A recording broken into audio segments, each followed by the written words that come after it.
빌립보서 1장 20절에서 21절 같이 하나님 말씀을 보겠습니다. 다 같이 읽겠습니다. 시작. 소망을 따라 아무 일에든지 부끄러워하지 아니하고 지금도 전과 같이 온전히 담대하여 살든지 죽든지 내 몸에서 그리스도가 존귀하게 되게 하려 하나니 이는 내게 사는 것이 그리스도니 죽는 것도 유익함이라. 아멘. 제가 지난주 월요일 날 우리 국내 이주민 선교회 컨퍼런스를 진행하면서 이렇게 쭉 그 강의, 또 우리 김대봉 집사님도 또 이렇게 발제를 하시고 했지만은 내내 강의를 들으면서 제게 주님이 주시는 그 음성이 있었어요. 그게 뭐냐면은 용기라는 거였어요. 그러니까 이제 발제자들의 모든 발제를 들으면서도 정말 용기 있게 사역해 나가는 그런 모습들을 보면서 제게 도전이 되어졌고, 또 하나님께서 제게 그런 도전을 주신 것 같아요. 계속해서 용기 있게 이 사역을 이루어가라는 그런 주님의 마음을 이렇게 제가 담게 되어졌습니다. 그래서 오늘 좀 용기에 대해서 나누려고 합니다. 제목은 구원의 증거 용기, 영어로는 카리지. 이런 용기 있잖아요. 용기. 이 용기를 이제 카리지라고 영어로 이렇게 표현하는데 이 한번 올려봐 주세요. 이게 카리지가 COUR, 이 커가 그 프랑스어 이 하트에서 온 거예요. 심장. 그 다음에 AG는 상태를 이렇게 말하는 것이죠. 그래서 이 카리지라는 이 단어는 심장의 상태를 말하는 겁니다. 그러니까 모든 사람의 감정의 중심은 심장에 있다라는 것을 말하는데요. 그러니까 위험과 고난을 이렇게 두려워하지 않고 대처할 수 있는 그런 마음의 상태를 말하는데, 이거를 용기를 한 단어로 이렇게 표현하면은 행동하는 능력입니다. 행동하는 능력을 이렇게 용기라고 표현을 합니다. 우리 이 빌립보서는 기쁨을 주는 편지인 동시에 또 한편으로는 용기를 주는 그런 편지입니다. 용기를 주는 편지예요. 그런데 좀 깊이 이렇게 생각을 해보면은 기쁨과 용기는 깊은 관계에 있습니다. 이 용기, 좀 아까도 이렇게 우리가 이제 정의를 내렸지만은 C.S. 루이스, 기독교 철학자 C.S. 루이스는 기독교의 용기를 이렇게 표현하고 있어요. 그리스도인의 용기는 묵뚝뚝한 결의와 체념으로 고난에 맞서는 것이 아니라 시련 가운데서도 가장 크게 웃는 것이다. 참 놀랍잖아요. 이런 분들은 어떻게 이렇게 말도 멋지게 하는지 몰라요. 정말 시련 가운데서도 가장 크게 웃는 것이다. 이게 그리스도인의 능력이라는 거예요. 저는 우리 그리스도인들은요, 쥐구멍을 찾는 사람들이 아니에요. 아무리 힘들고 어려워도 쥐구멍을 찾는 사람들이 아니에요. 우리는 오늘 이 말씀을 보면은 시련 가운데서도 웃을 수 있는 용기, 시련 가운데서도 기뻐할 수 있는 용기를 가진 사람들이 그리스도인이라는 거예요. 다른 말로 표현하면 고난의 직면에서도 희망으로 가득 찬 마음가짐, 희망으로. 오늘 바울 사도도 그러잖아요. 기대와 소망. 그러니까 여러분, 그 고난과 시련 속에서도 기대와 소망으로 가득 찬 마음가짐, 이게 용기라는 거예요. 그런데 참 우리가 어떻게 이렇게 살 수가 있을까? 좀 우리가 그것을 오늘 좀 찾아보기를 원합니다. 좀 바울 사도의 고백을 보십시오. 빌립보서 1장 14절에 이렇게 말씀하고 있습니다. 형제 중 다수가 나의 매임으로 말미암아 주 안에서 신뢰함으로 겁없이 하나님의 말씀을 담대히 전하게 되었느니라. 지금 바울 사도의 현실은 어떻습니까?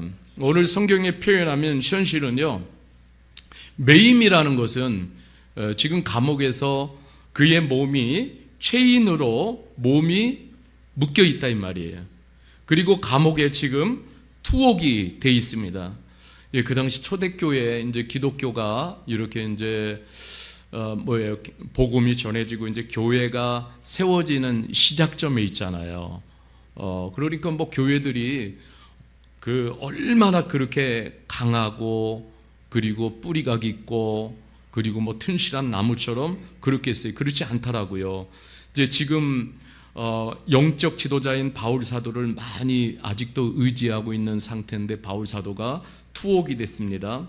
그러면은 참 그런 분위기에 보면은 그런 것 같아요. 복음 전하는 것이 좀 디스프레션 되고 마음이 이렇게 낙심이 되고 또 막 의기소침한 그런 분위기, 이러한데 막 휩싸여야 되는데 어떻게 보면 이렇게 만들어가는 것이 원수 사탄 마귀가 노리는 그런 분위기겠죠.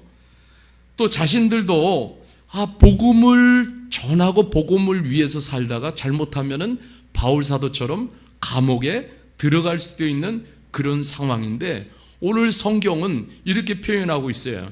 이런 상황 속에서도 더 겁이 없어졌고 더 두려움이 없어졌고 성경에 표현하면 더 담대해졌다라고 표현하고 있어요. 이 담대함이라는 것은 용기를 말하는 거예요. 근데 그 이유가 있어요. 그 이유, 어떻게 이렇게 겁도 없고 두려움도 없고 더 담대해졌느냐? 이유가 있어요. 그것은 바로 우리 주님을 신뢰하기 때문에. 주님을 신뢰하기 때문에. 어떤 걸 신뢰하는 거예요? 주님의 살아계심을 신뢰하는 거예요. 주님의 은혜를 신뢰하는 거예요. 또 주님의 능력을 신뢰하는 것입니다. 주님을 신뢰하는 거예요. 주님을 진심으로 신뢰한 거예요. 신뢰는 다른 말로 말하면 확신이에요. 우리 주님에 대한 확신. 여러분 참 이 말씀을 보면서 이런 거예요. 그러니까 주님은 아무리 힘든 내가 이제 투옥 생활에 이렇게 놓여져 있고 고난에 이렇게 놓여져 있어도 나는 계속해서 나의 주님이 지켜주시고 함께 하신다라는 것을 놓치지 않는 거예요. 확신하는 거죠. 아무리 고난이 와도 그곳에서 나의 주님은 나를 버리지 않으신다. 주님은 나를 반드시 건져 주실 것이다. 여러분 저희 말씀을 보면서 바울 사도는 그런 거예요. 비록 인생의 마지막이 오더라도 죽음에서 건져주시는 주님은 나와 함께 계신다. 마지막이 오더라도 그 죽음에서 나를 건져주시는 주님이 계시다라는 것이죠. 여러분 이것이 얼마나 많은 소망이 되고 위로가 되겠어요. 바울 사도는 고린도후서 1장 10절에서 이렇게 말씀을 하고 있어요. 그가 이같이 큰 사망에서 우리를 건지셨고 또 건지실 것이며 이후에도 건지시기를 그에게 바라노라. 구원을 건지신다라고 표현을 하고 있어요. 도무지 내가 내 힘으로 내 능력으로는 빠져나올 수 없는 상황과 환경에 놓일 때가 있지만은 여러분 주님은 그 가운데서도 우리를 건져내실 수 있는 능력을 가지신 분이라는 거예요. 이런 주님이 우리가 체험되게 되면 경험되게 되면 확신하게 되면 우리의 모든 삶의 시각이나 대하는 삶의 태도가 굉장히 많이 달라지게 됩니다. 여러분 과거에도 건져주시고 현재도 건져주고 계시며 미래에도 반드시 건져주실 것이다. 여러분 이것이 그리스도인으로서 살아가는 놀라운 힘이라는 거예요. 어느 때는 저도 가만히 생각을 해봅니다. 그러면 앞이 안 보였던 과거의 시간들이 있어요. 정말 어떻게 가야 되지? 어떻게 살아야 하지? 어떻게 사역해야 되지? 그리고 너무 힘들었던 그 인생의 그 시간들이 있단 말이죠. 또 너무 견딜 수 없이 힘든 시간들이 있었어요. 저뿐만 아니라 우리 모두는 다 마찬가지예요. 그런데 가만히 생각해 보면 그때마다 어떻게 해서 주님이 다 건져주셨어요. 건져주셨기 때문에 지금 우리가 또 이 자리에 있어요. 그럼 앞으로 오는 시간 속에서도 뭐냐면 주님의 구원의 손길은 변함이 없으시다는 거예요. 여전히 또 건져주실 거예요. 여러분 믿으십니까? 건져주세요. 반드시 건져주십니다. 제가 그 형제들 취업 일자리 막 임박하고요. 취업은 막 안 되고 제 마음도 막 애가 탑니다. 이게 그래서 이제 우리가 가족이 되어졌구나 이런 생각이 들어요. 이제 기도가 간절해지는 거죠. 제가 도울 수 있는 것은 기도로 돕는 것밖에는 없습니다. 그래서 주님 도와주세요. 주님의 구원의 손길이 너무너무 필요합니다. 근데 주님은 아슬아슬하게 그러니까 그 며칠 안 남겨두고 취업의 문을 열어주시는 거예요. 그래서 제가 하루는 기도하면서 그런 고백을 했어요. 주님, 정말 주님의 은혜가 스릴이 있어서 너무너무 어느 때는 놀랍기도 한데 근데 주님 이렇게 계속하면 간 떨어질 것 같아요. 근데 어떻게 참 생각해 보면은요, 이렇게 구원의 손길을 펼치시는 것이 사역을 하면서 한두 번이겠어요? 수없이 하나님께서 구원의 손길을 펼치시는데 우리 공동체에서도 보면은 정말 어떻게 하지? 너무 막 낙심이 되고 절망스러운 그런 환경과 상황도 맞이해요. 그런데 어김없이 하나님은 어떻게 구원의 손길을 펼치셔가지고 또 건져내십니다. 이런 은혜를 우리는 수없이 경험을 해 셀 수가 없어요. 그런데 여전히 우리는 그 시간이 끝나면은 또 의심 많은 도마처럼 의심의 자리로 또 돌아가는 거예요.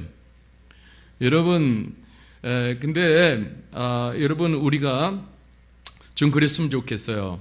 좀 의심하기보다는 오늘 바울 사도가 우리에게 주시는 것처럼 또 빌립보 성도들이 가졌던 것처럼 더 주님을 신뢰하는 그런 믿음을 가졌으면 좋겠어요. 다윗이 생각나더라고요. 가장 위기의 순간 골리앗을 앞에 두고 모든 사람들이 다 낙심하고 있어요. 절망하고. 그러니까 지금까지 하나님의 수없는 구원의 손길을 경험했는데 그런데 또 골리앗을 만났어요. 그러니까 언제 그러냐는 듯이 전부 하나님에 대해서 의심하면서 그러면서 전부 낙심의 분위기예요. 완전히 낙심 모드로 변해버렸어요.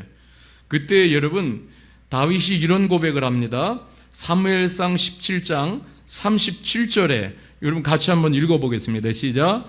여호와께서 나를 곰의 발톱에서 건져내셨은즉 나를 이 블레셋 사람의 손에서도 건져내리시리라. 그까지만 읽겠습니다. 그런데 여러분 보세요. 자, 여기서 만만한 게 하나도 없어요. 여러분 보십시오.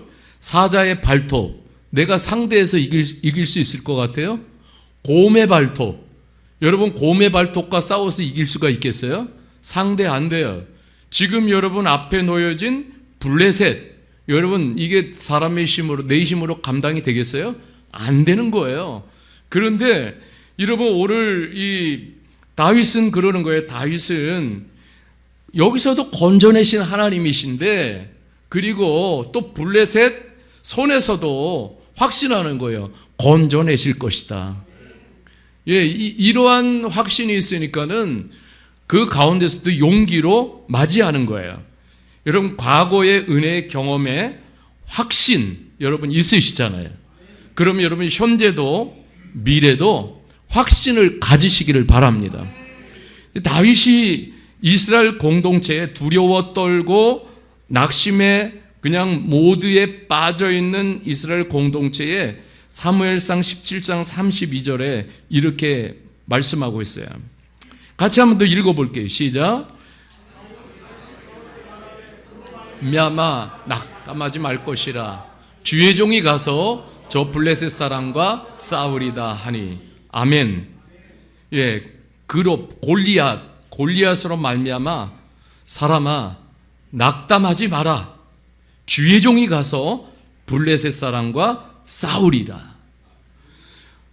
여러분, 그런 하나님을 우리가 경험하게 될 때 똑같은 상황, 아니 그보다도 이 블레셋은 점점 인크리센도예요. 그러니까 점점 사자의 발톱, 곰의 발톱, 블레셋 사람. 상대하기 점점 어려워요. 그렇지만은 하나님의 은혜의 경험이 있기 때문에, 그래서 여러분 우리가 용기를 갖는 거예요. 용기는요, 포기하지 않고 한 번 더 나가는 그런 믿음인 것이죠. 그리고 또다시 하자는 다짐이기도 해요. 왜냐하면 하나님의 구원의 손길은 변함이 없기 때문에. 여러분, 바울 사도나 빌립보 교인들은 어떤 상황 속에서도 이거예요. 예수님의 존귀를 잃어버리는 이것이 가장 두려움이었어요. 고통 가운데서도 예수님을 높이지 못하면 어쩌나, 이것이 두려웠던 거예요. 단지 고통과 고난 때문에 아니에요. 예수님을 높이지 못하면 어떡하나, 여러분, 이게 두려운 거예요. 그러니까 예수님을 높이는 것은요, 정말 용기가 필요합니다. 오늘 우리가 살아가는 시대는요, 완전히 안티 크리스찬 시대예요. 반기지 않아요. 그리스도인 웰컴하지 않아요. 어느 땐 너무 어려워요. 크리스찬으로 살아가는 것이. 그러나 여기서도 정말 예수님을 높이는 이것이 정말 용기라고 저는 그렇게 믿습니다. 여러분들이 우리가 제가 이렇게 식당에도 가보고 그러면은 가끔씩 이렇게 좀 한번 둘러보고 이렇게 식사하고 그래요. 그래서 식사할 때 거기 얼마나 그리스도인들이 많겠어요. 그런데 기도하는 사람들은 잘 눈에 안 띄더라고요. 그런 거예요. 여러 사람의 시선, 사람의 시선에 부끄러워하지 않는, 여러분, 이것이 진정한 용기예요. 그거보다도 뭐냐면 주님의 시선을 더 의식하는 것이죠. 아니, 사람의 시선 때문에 점심 때 내가 크리스찬인데 감사의 기도를 드리지도 못하고, 여러 유형이에요. 이렇게 보면은 눈 뜨고 감사하고 바로 먹고, 눈을 감았다가도 최대한 빨리 떠야 돼.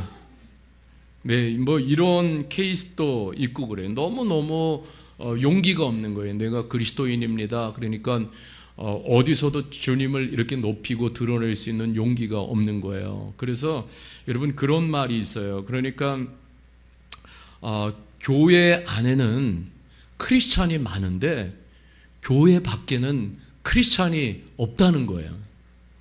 교회 안에 오면은 크리스찬이 많아요. 그런데 교회 밖으로 나가면 크리스찬들이 안 보여. 다 숨어 있어. 그 주님을 높이고 드러내는 것이 부끄러운가 봐요. 여러분, 그 빌립보서 1장 20절 말씀에 보면은 바울 사도가 이렇게 고백하잖아요. 나의 간절한, 여러분 같이 한번 읽어볼게요. 시작. 나의 간절한 기대와 소망을 따라 아무 일에든지 부끄러워하지 아니하고 지금도 전과 같이 온전히 담대하여 살든지 죽든지 내 몸에서 그리스도가 존귀하게 되기를 원하노라. 아멘. 우리 사랑하는 성도님들, 저를 비롯해서요, 우리 모두는 예수님 믿는 것을 부끄러워하지 말아야 합니다. 부끄러워하지 마십시오. 제가 이렇게 가끔씩 들으면은 우리 미얀마 어떤 형제가 미얀마에 있는 가족들에게 나는 예수님을 믿습니다, 이렇게 용기 있게 가족들에게 이렇게 나누는 것을 보면은 너무 감동이 돼요. 예수님을 부끄러워하지 않는 거예요. 죄에서, 영원한 사망에서 나를 구원해 주신, 나를 살려주신 그 주님이 나의 주님이시고 나의 아버지가 되시고 현재도 나와 함께 하시고 나를 그토록 사랑하시는데, 그런데 그 주님이 부끄럽단 말이에요. 어떤 사람은요, 자신이 예수님 아는 것이 부끄러워가지고 주변에 절대로 표현 안 하는 사람도 있어요. 그리스도인이면서 무신론자처럼 행동하는 거예요. 여러분, 이것은 단지 뭐예요? 종교인이에요. 생명 있는 그리스도인이 아닌 거예요. 여러분, 우리의 신앙의 목적은 무엇입니까? 내 몸, 내 보잘것없고 내 연약한 몸이지만은 나를 구원해 주신 주님이 내 안에 계셔요. 바울 사도의 고백처럼 이제는 내가 사는 것이 아니라 내 안에 누가 사셔요? 그리스도께서 사신다라는 이 믿음을 가지고 살아가는 게 그리스도인이에요. 그러니까 바울 사도는 오직 삶의 목적이 뭐냐면 내 몸에서, 나를 통해서 그리스도가 높아지는 거예요. 존귀하신, 너무너무나도 존귀하신 그 주님을 보여주는 것이 삶의 목적인 거예요. 내 안에 계신 너무너무 존귀하신, 그리고 나를 너무너무 존귀한 삶으로 빚어가시는 그 주님을 이게 보여주는 것이 이게 삶의 목적이라는 거예요. 바울 사도는 나는 어떤 상황에서도 이 간절한 소망을 놓치지 않고 있고 나는 이렇게 살아가는 것이 내게 용기라는 거예요. 심지어는 이렇게 표현하고 있어요.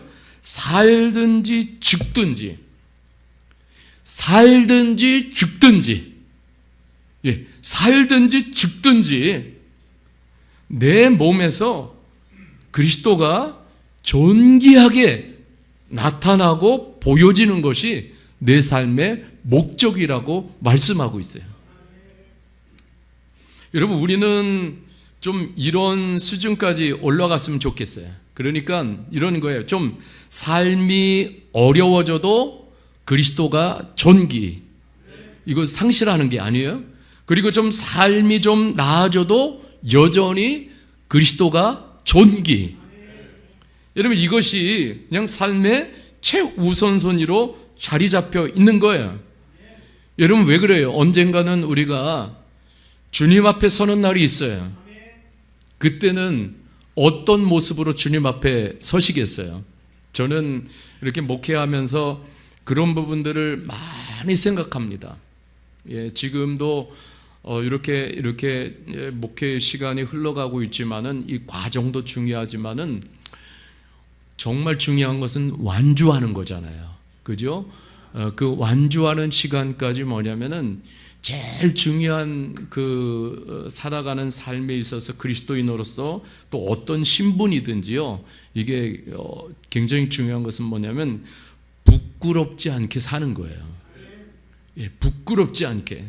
그래서 여러분, 우리의 여러 가지 기도 제목이 있지만은요, 이 말씀을 보면서 제가 캐치하는 것은 우리에게 큰 기도 제목이 있어요. 그것은 뭐냐면 주님, 부끄럽지 않게 살고 싶습니다.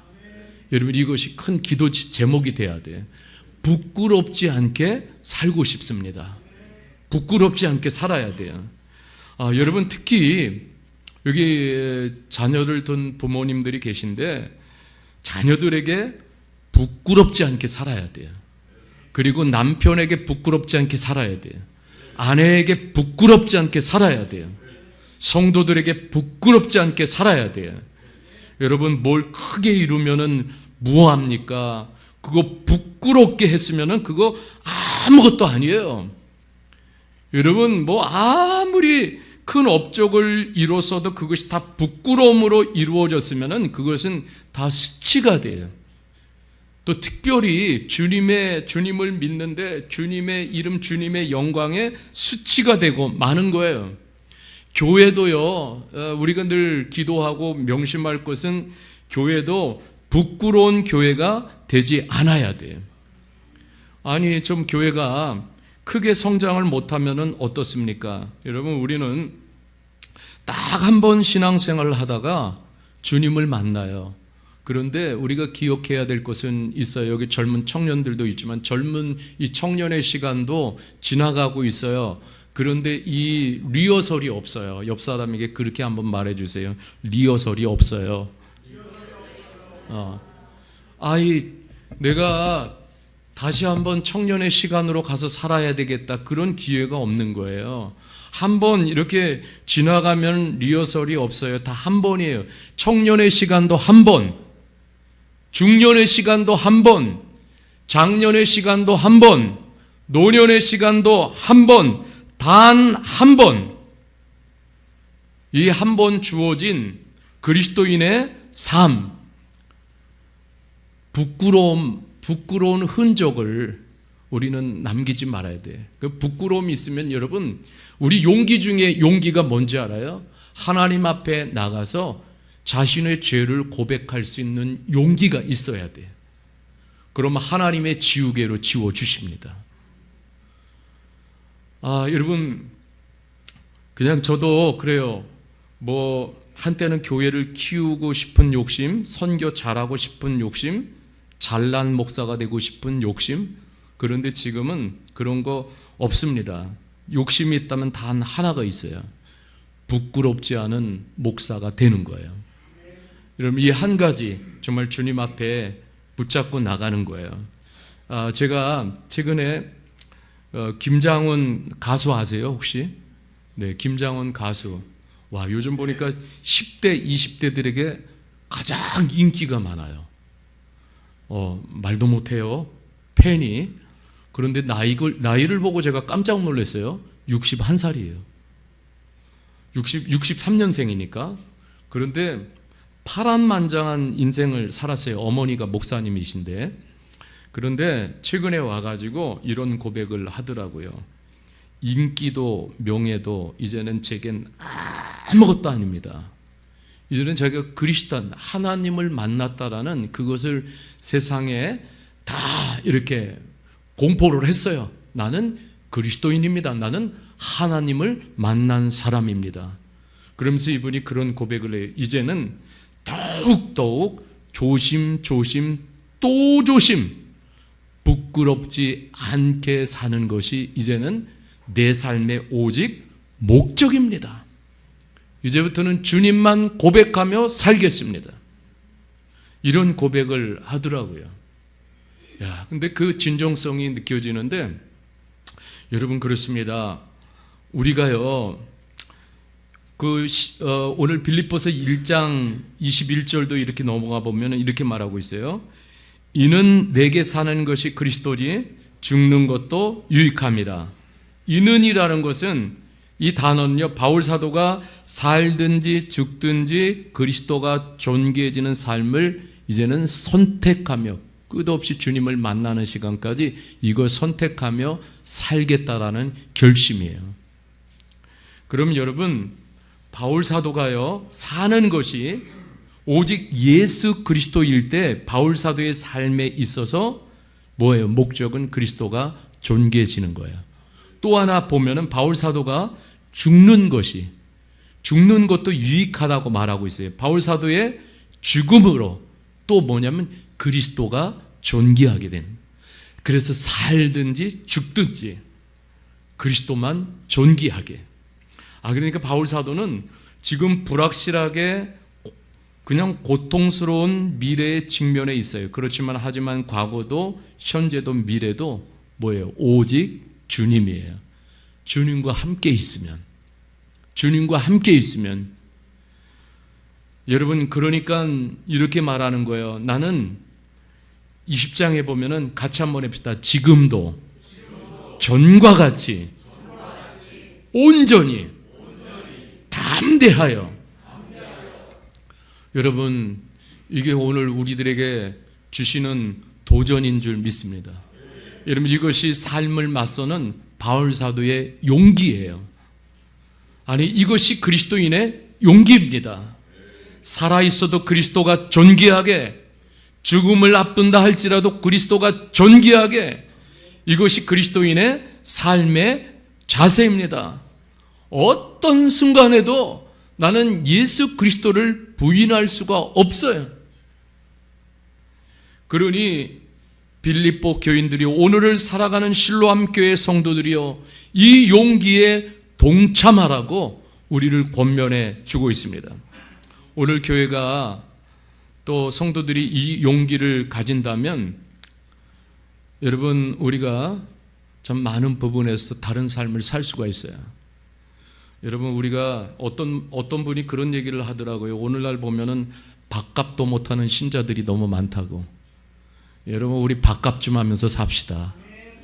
네. 그리스도인으로서 밥 먹은 게 얼마예요? 그럼 밥값 좀 하면서 살아야 될 거 아니에요. 네, 여러분, 이런 용기가 오늘 빌립보서 1장 28절에 보면은 중요한 말씀을 하고 있어요. 무슨 일에든지 대적하는 자들 때문에 두려워하지 아니하는 이 일을 듣고자 합니다. 이것이 그들에게는 멸망의 증거요 너희에게는 뭐예요? 구원의 증거니 이는 하나님으로부터 난 것이라. 여러분, 우리가 구원받았다라는 증거, 그거 뭡니까? 오늘 바울 사도는 구원받은 증거가 있다라는 거예요. 그것은 뭐냐면 용기 있는 그리스도인이 된다라는 거예요. 그러니까 여러분, 우리가 이렇게 보면은 주변에 저분이 구원을 받은 거냐 안 받은 거냐 알아볼 수 있는 한 가지 특징이 있어요. 그것은 뭐냐면 진짜 구원받은 그러한 그리스도인은 용기가 있다라는 거예요. 용기가 있다.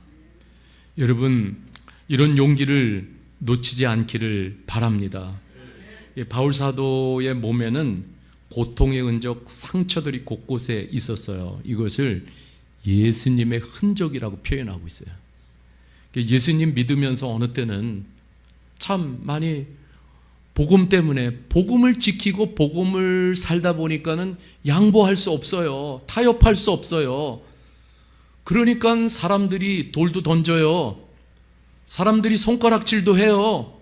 사람들이 비아냥거리기도 해요. 여러분, 그렇다고 그래가지고 여러분, 우리가 그리스도인이기를 포기하겠습니까? 아니에요. 담대히 맞서야 될 줄 믿습니다. 여러분, 바울 사도는 보십시오. 갈라디아서 6장 17절에 이렇게 말하고 있어요. 이후로는 누구든지 나를 괴롭게 하지 말라. 거기 한번 읽겠습니다. 시작. 내가 내 몸에 예수의 흔적을 지니고 있노라. 아멘. 예수 그리스도를 믿는 흔적을 가지고 있다라는 거예요. 물론 몸에도 맞아서 여러 가지 상처들이 있지만은, 그러나 이 안에 예수 그리스도를 믿는 흔적을 가지고 있어야 된다라는 거예요. 여러분, 맞설 수 있는 것이 뭐냐면 그 흔적이 용기인 거예요. 아주 치열하게 믿는 그런 이 마음의 용기. 여러분, 이게 징표라는 것이죠. 여러분, 또 어떤 용기가 있어요? 빌립보서 1장 27절에 보면은 이렇게 말씀하고 있어요. 자, 같이 읽겠습니다. 시작. 오직 너희는 복음에 합당하게 생활하라. 거기까지만 읽겠습니다. 다시 한번 읽겠습니다. 시작. 오직 너희는 그리스도의 복음에 합당하게 생활하라. 아멘. 네, 그리스도의 복음에 합당하게 생활할 수 있는 용기, 삶까지 이어나가는 용기예요.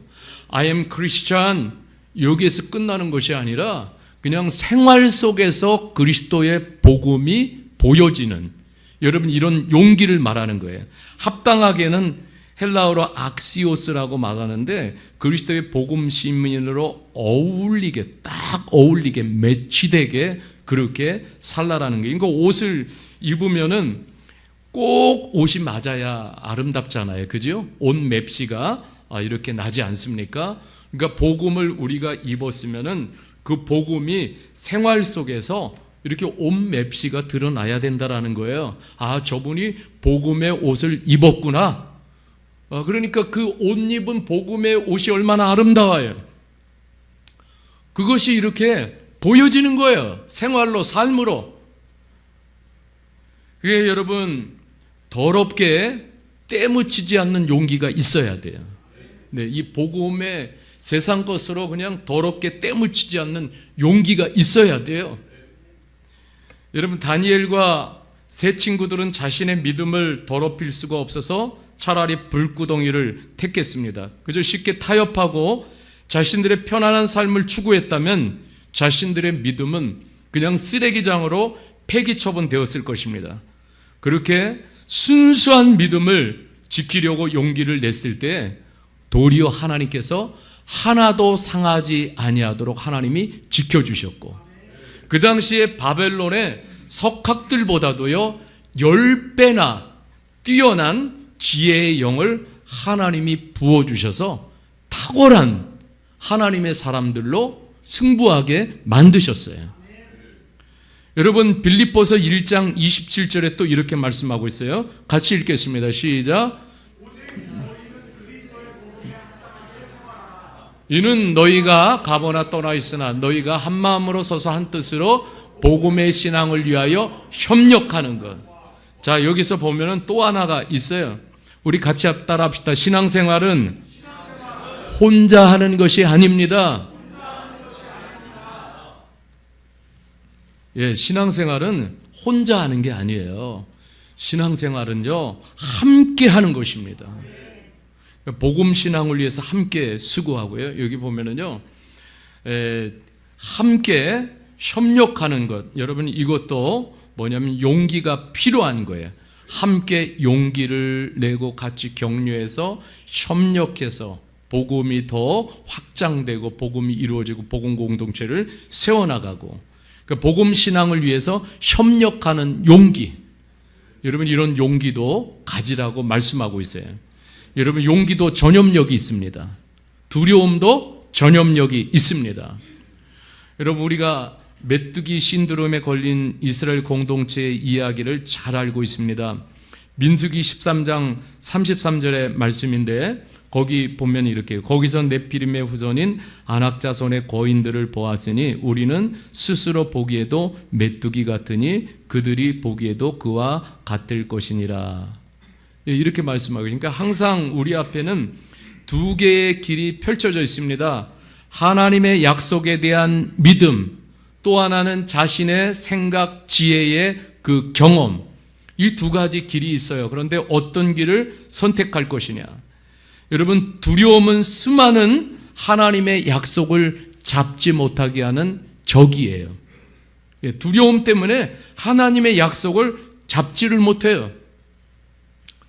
여러분, 여기 보면은 네피림의 후손인 아낙 자손들의 거인들이잖아요. 그것이 두려운 것이 아니에요. 그 적들 이전에 이미 내 안에 두려움의 적에게 패배를 당한 것이에요. 먼저 내적으로. 그러니까 나는 아무것도 못하는 메뚜기 같은 존재다. 그러니까 여러분, 우리 그리스도인들 중에도 그렇게 이제 말하고 막 그러면 안 돼요. 뭘 해도 못해요. 안 돼요. 여러분, 이건 우리가 하나님 기뻐하지 않습니다.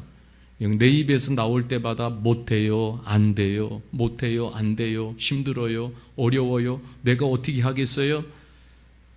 여러분, 그렇습니다. 여호수아와 갈렙은 자신들이 메뚜기가 아닌 하나님이 함께 하신다는 용기를 전염시켰어요. 여러분, 민수기 13장 30절에도 이렇게 말하고 있어요.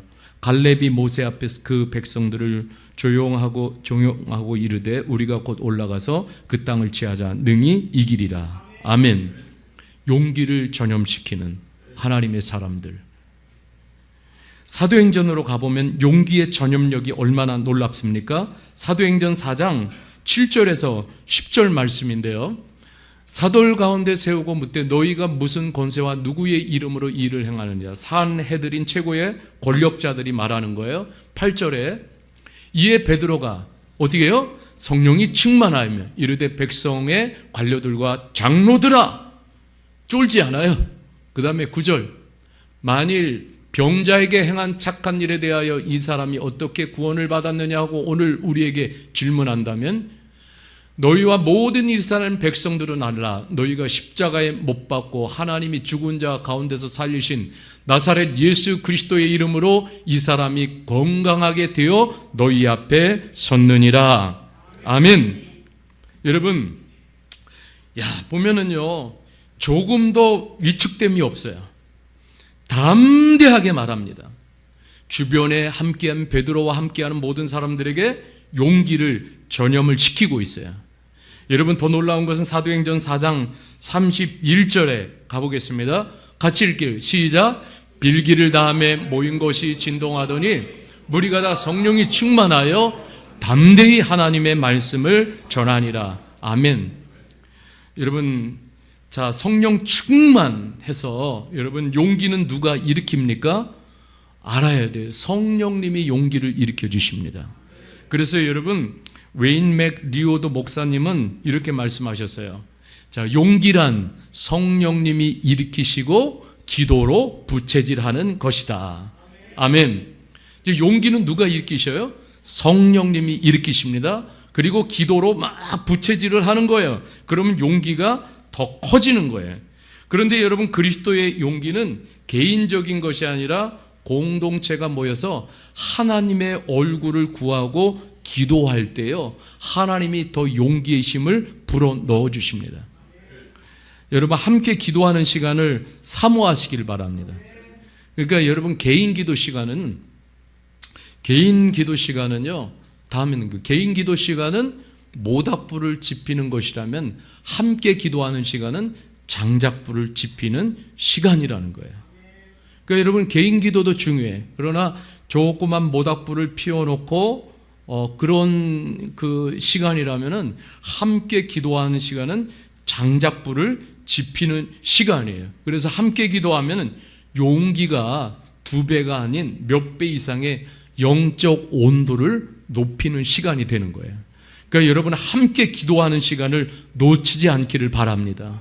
오늘도 초대교회는요, 함께 모여서 기도하게 될 때 성령이 충만하고 성령께서 용기를 일으켜 주시니까 담대히 하나님의 말씀을 전파하는 거예요. 담대히 하나님은 살아계시다, 하나님은 함께 하신다, 지금도 역사하신다, 전하는 거 아니겠어요? 여러분, 다윗은 지금 전쟁 중에 있어요. 그런데 시편 27편 1절에 이렇게 말하고 있어요. 여호와는 나의 빛이시요 나의 구원이시니 내가 누구를 두려워하리요. 여호와는 내 생명의 능력이시니 내가 누구를 무서워하리요. 아니, 그러니까 다윗은요, 지금 어떤 세속의 지원, 사람들의 지원이 완전히 부재한 상태에 다 끊어졌어요. 그런데 오히려 그는 지금 보면은 용기로 가득합니다. 어떤 배짱일까요? 저나 여러분들이 오늘 이 시대를 살아가면서 이런 믿음의 배짱을 가졌으면 좋겠어요. 할렐루야. 왜 그래요?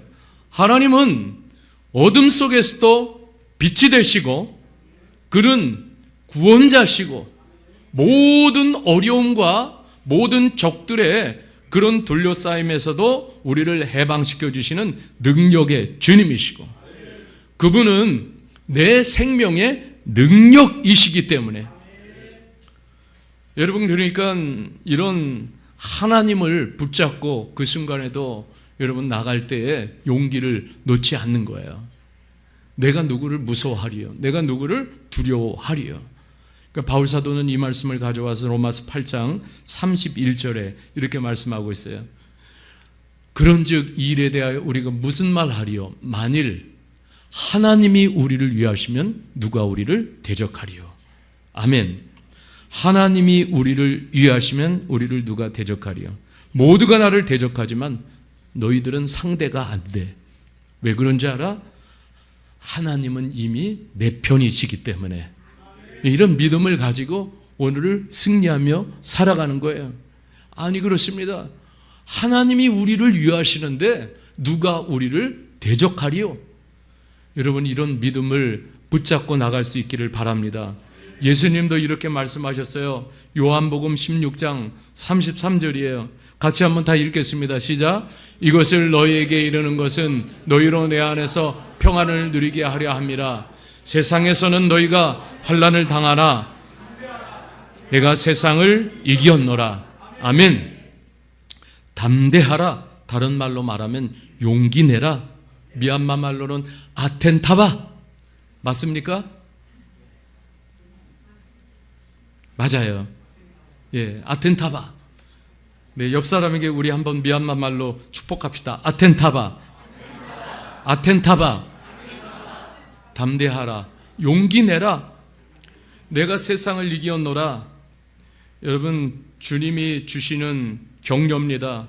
그래서 저는 말씀을 마무리하면서 참 서로에게 용기를 불어 넣어주는 우리 실로암 교회 공동체가 됐으면 좋겠어요.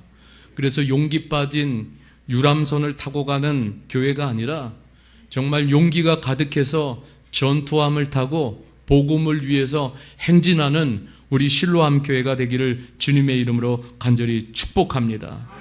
현실이 어려워도 힘겨워도 여러분 힘을 냅시다. 오늘 주님은 말씀하셔요. 너희 구원받았지 않느냐?